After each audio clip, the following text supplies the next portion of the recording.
जो professional traders है और कंसिस्टेंट प्रॉफिटेबल ट्रेडर्स है, जो लोग बैंक निफ्टी में ट्रेडिंग करते हैं, वो लोग साइमल्टेनियसली निफ्टी 50 का भी प्राइस मूवमेंट ट्रैक करता है। तो कैसे बैंक निफ्टी और निफ्टी 50 ये दोनों का प्राइस मूवमेंट एक साथ ट्रैक करना है और उसी हिसाब से ट्रेडिंग करने का जो कला है, वो कला के बारे में मैं ये प्रेजेंटेशन में समझाने वाला हूँ। क्योंकि कभी कभी बैंक निफ्टी में अच्छा खासा प्राइस मूवमेंट का स्ट्रक्चर बनता है जो अंडरस्टैंडेबल है, और कभी कभी निफ्टी 50 में ऐसे understandable price action structure formation होता है। तो इसके लिए ये दोनों ट्रैक करना बहुत ही इंपॉर्टेंट है और इसके लिए पेशेंस का बहुत जरूरी है।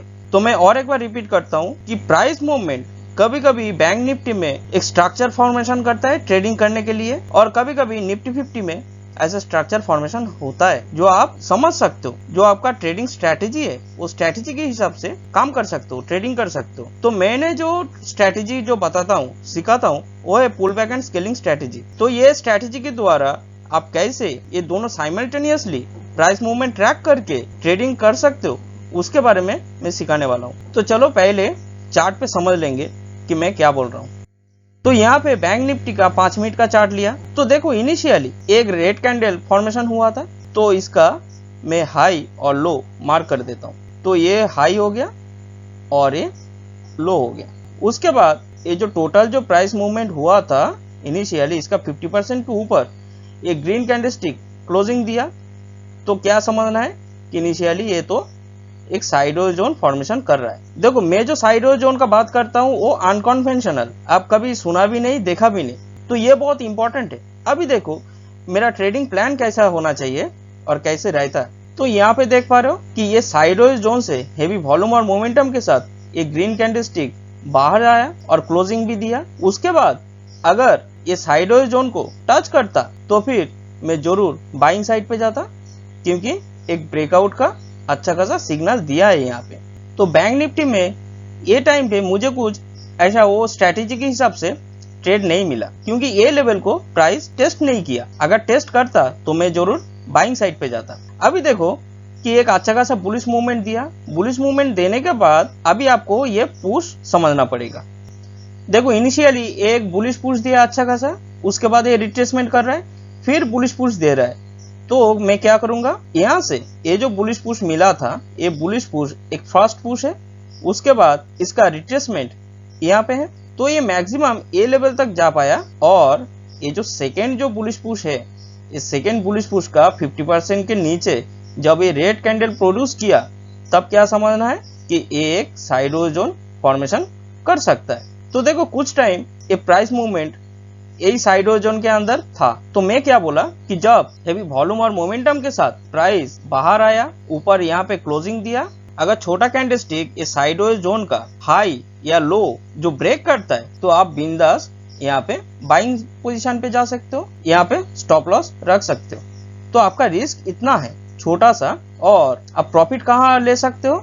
देखो ये जो एक बुलिश पुश मिला था, ये जो बुलिश पुश मिला था टोटल, इसका रिट्रेसमेंट ये लेवल था, तो इतना डिस्टेंस इनिशियली आप मेजर कर सकते हो।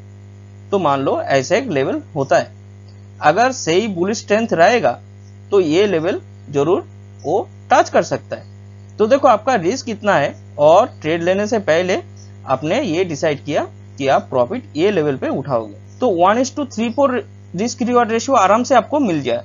ओके, अभी देखो मैं क्या बोला।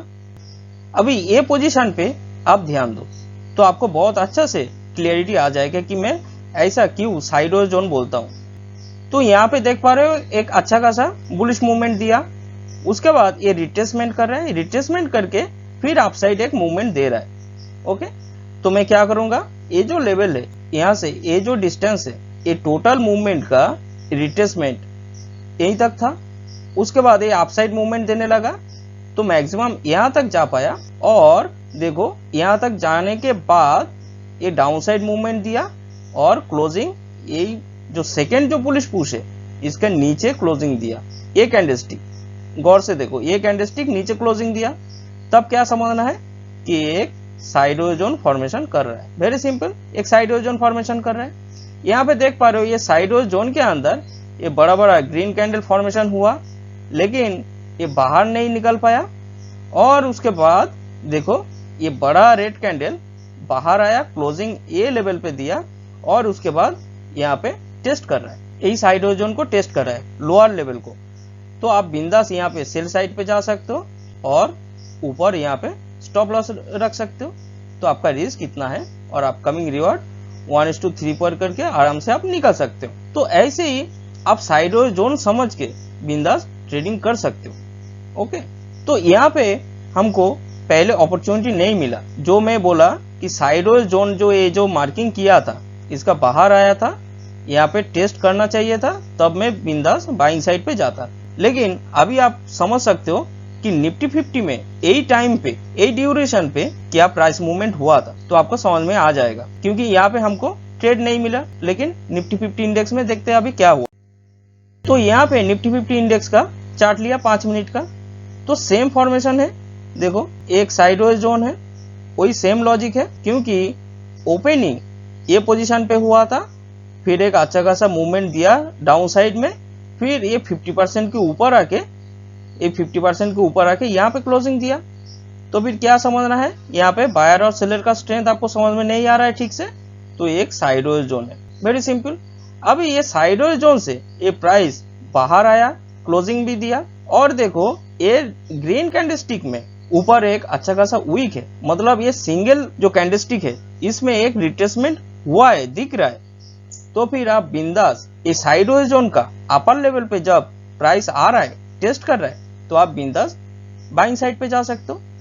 तो ये पोजीशन पे ये जो रेड कैंडलस्टिक फॉर्मेशन हुआ, देखो यही साइडवेज जोन को, ये अपर लेवल को टेस्ट किया, तो ये पोजीशन पे आप बिंदास बाइंग साइड पे जा सकते हो और नीचे स्टॉप लॉस लगा सकते हो। तो आपका स्टॉप लॉस ये लेवल पे रहेगा और आपने ट्रेड ये पोजीशन पे लिया, बाइंग किया, तो आपका रिस्क कितना है और अपकमिंग रिवॉर्ड 1:3-4 करके निकाल दो। तो ऐसे आपको समझना है। अभी देखो ये जो टाइम ड्यूरेशन पे ये जो एक साइडवेज जोन फॉर्मेशन हुआ, बैंक निफ्टी में बहुत अच्छा से आपको ट्रेड मिला आपका लॉजिक के अनुसार।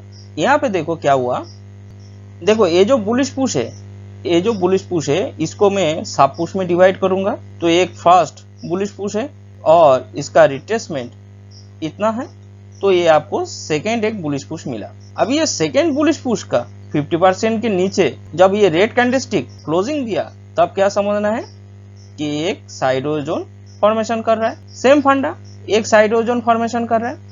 अभी देखो ये साइडवेज जोन से बाहर आया हेवी वॉल्यूम और मोमेंटम के साथ, ये रेड कैंडल, और नीचे क्लोजिंग दिया, और देखो वो प्रयास किया यहाँ पे, लेकिन ये जोन को टेस्ट नहीं कर पाया। और बैंक निफ्टी में यही ड्यूरेशन पे, यही टाइम पे यहाँ पे टेस्ट किया था। तो अगर यहाँ पे टेस्ट करता तो बहुत अच्छा खासा आप ट्रेड मैनेजमेंट करके ज्यादा क्वांटिटी लेके काम कर सकते थे। कैसे, अगर ए लेवल को वो टेस्ट करता तो फिर आप स्टॉप लॉस यहाँ पे रख सकते थे, तो आपका रिस्क कितना छोटा रहता, लेकिन आपका रिवॉर्ड बहुत ज्यादा रहता। तो बैंक निफ्टी में ये अच्छा खासा प्राइस एक्शन स्ट्रक्चर बना था, लेकिन ये निफ्टी 50 इंडेक्स में उतना नहीं बन पाया। और ये पोजीशन पे यही टाइम पे देखो यहाँ पे आपको अच्छा खासा ट्रेड मिला, लेकिन बैंक निफ्टी में उतना अच्छा प्राइस एक्शन स्ट्रक्चर बना नहीं। तो ऐसे समझना है। इसके लिए मैं बोला कि कभी कभी बैंक निफ्टी में अपॉर्चुनिटी आता है, कभी कभी निफ्टी 50 में अपॉर्चुनिटी आता है, और ये दोनों ट्रैक करके आपको कैसे ट्रेडिंग करना है ये मैं समझाने का प्रयास किया। तो इसके लिए पेशेंस बहुत जरूरी है और समझना बहुत जरूरी है।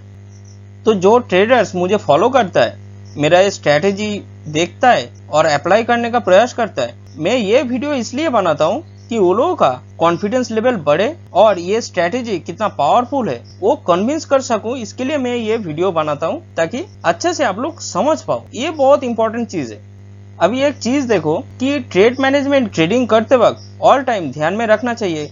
तो यहाँ पे उसका नतीजा है, यहाँ पे देख लो अच्छा से कि एक बड़ा ग्रीन कैंडल फॉर्मेशन हुआ, उसके बाद एक रिट्रेसमेंट किया। तो जब ए लेवल को आया यहाँ पे, तब ये पूरा रेड कैंडल दिखाई दे रहा था, जो इनकम्प्लीटेड रेड कैंडल दिखाई दे रहा था। तो आप अगर ये पोजीशन पे अगर बाइंग करते, ऐसा पोजीशन पे अगर आप बाइंग करते, तो आपका स्टॉप लॉस नीचे रहता। तो आपका रिस्क कितना है, तो आप बिंदास 1:2 करके निकल सकते हो या 3 करके भी निकल सकते हो, ट्रेलिंग स्टॉप लॉस करके। तो ऐसे आपको समझना है कि ट्रेड मैनेजमेंट के ऊपर ज्यादा ध्यान देना चाहिए, ज्यादा फोकस करना चाहिए।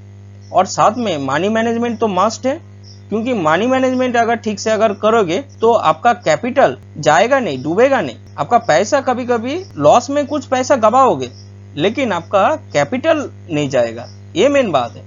तो मनी मैनेजमेंट अच्छा से कर लो, फिक्स एक रूल्स बना लो खुद के लिए, पर ट्रेड कितना रिस्क लेना है और कितना ट्रेड लेना है। और इसके ऊपर मैं ऑलरेडी वीडियो बना चुका हूँ कि कैसे मनी मैनेजमेंट करना है। और साथ में ट्रेड मैनेजमेंट के ऊपर ज्यादा फोकस करो कि जहाँ पे आपको अपॉर्चुनिटी मिल रहा है कि कम रिस्क लेके स्टॉप लॉस छोटा रख के आप ट्रेडिंग कर रहे हो, मौका मिल रहा है, तो आप ज्यादा क्वांटिटी लेके कम कर सकते हो।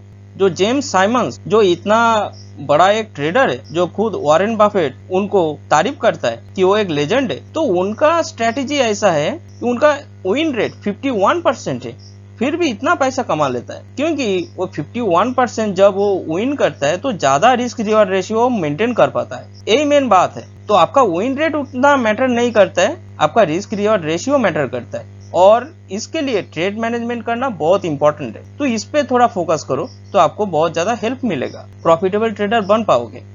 ओके, तो कमेंट करके बताओ आप लोगों का क्या दिक्कत है, कुछ कंफ्यूजन है और किसके ऊपर वीडियो ज्यादा बनाना चाहिए, तो मैं उसी हिसाब से बनाऊंगा। और ऐसे ही मैं वीडियोज अपलोड करता रहता हूँ ये स्ट्रेटेजी के ऊपर बेस करके, तो आप सीख सकते हो। प्राइस एक्शन को बहुत अच्छा से आप विजुअलाइज करने के लिए ये सीखो, ये सीखना बहुत इंपॉर्टेंट है, मैं बोलता हूँ। ओके, तो चलो, हरे कृष्ण।